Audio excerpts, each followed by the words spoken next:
हरिओम। ये युद्ध होते हैं, युद्ध हुए क्यों? महाभारत हुई, रामायण हुई, इनका मेन कारण क्या था? ये हुए क्यों? उद्देश्य क्या था? और जो उद्देश्य तब था, आज भी अधिकतर लड़ाई का उद्देश्य वही है। आप अगर महाभारत से लो तो आप देखो कि भगवान ने पहले कौरवों से कहा कि तुम भूमि दे दो, पांडवों को सिर्फ 5 गांव दे दो और सब रख लो।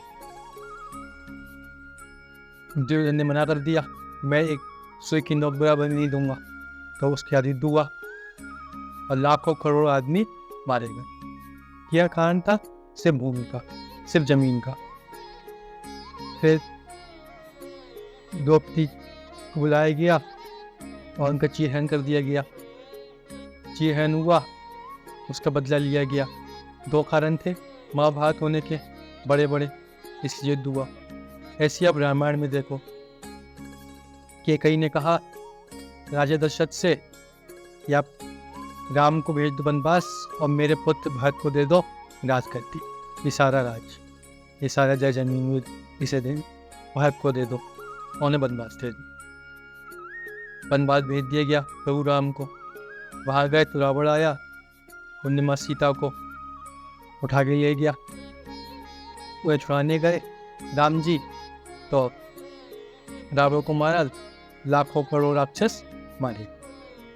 तो दोनों जो युद्ध हुए, दोनों का एक ही था, जमीन और स्त्री के साथ गलत करा तो उसका परिणाम। तो जो दोनों युद्ध हुए, इनका कारण हमेशा यही रहा। आज भी आप देखो जितने भी युद्ध हो रहे हैं, कारण यही, घर में भाई भाई से लड़ने तैयार बैठा है आज दया के लिए।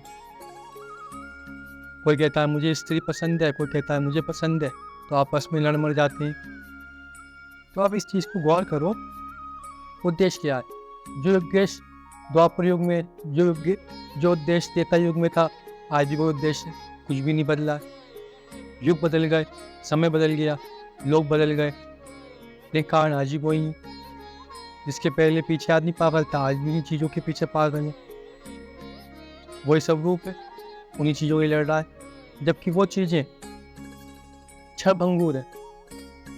आदमी को अपनी अगली क्षण की नहीं पता वो जीवित रहेगा नहीं रहेगा, लेकिन सोच के बैठा है 50 साल 60 साल इतने ज़मीन खरीद लूँ, इतने मकान बना लूँ, उस स्त्री से ब्याह कर लूँ, उससे शादी कर लूँ, इन्हीं में लगा हुआ। ये सोच ही नहीं रहा है। यह युगों युग से चल रहा था और युगों युग तो चलता रहेगा, इसी में आदमी लगा हुआ है। जो समय इंसान भगवान को पा सकता है, जिस समय भगवान को पा सकता है, इतना अच्छा समय उसे, इतना अनमोल जीवन जो 84 लाख योनियों के बाद मिला है, उसे वो इन्हीं चीज़ों गवा रहा है। और देख रहा उसका परिणाम क्या होता है। दुर्योधन मरा तो सुई की नोक के बराबर लेके नहीं गया, और जो कह रहा था कि मैं सुई की नोक दूंगा नहीं, तो कोई कुछ ले जाता है यहाँ से? कोई कुछ नहीं ले जाता। और फिर भी आदमी इन्हीं चीज़ों में लगा हुआ है कि मैं क्या खट्टा ना कर लूँ, क्या ना ले जाऊँ। युद्ध हुए, कल महाभारत हुई, रामायण हुई, दोनों का उद्देश्य एक ही था। आज भी उन्हीं पर लड़ाइयाँ होती हैं, ये आज भी इंसान समझ तैयार नहीं है। वो अपनी चेतना को जगाने के बजाय संसार को सोच के बैठा है। वो सोच नहीं रहा कि आत्मा है, वो संसारिक सुख के पीछे भागता है। इसलिए इंसान को परिवर्तन लाना चाहिए, चीज़ों को पर चिंतन करना चाहिए, ये सब क्यों हो रहा है और हम कहाँ तक बदले। कुछ भी नहीं बदला है, तो तब था वो आगे। चीज़ों को सुन के पढ़ के ऐसे लोगों से जो वास्तव में सच की बात कर रहे हो, तब जानिए। हरि ओम।